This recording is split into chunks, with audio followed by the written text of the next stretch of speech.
Agus tá tíní hús ahantas na Moltóíon sin €100 an ceáil.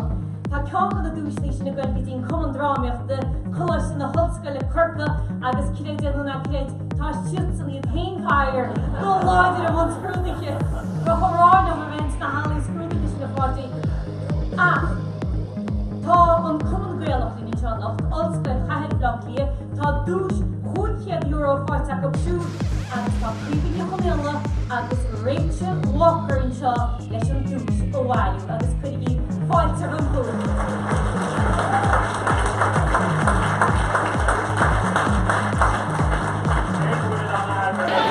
Cé go tábhart agus atá an dúir seo díobsa?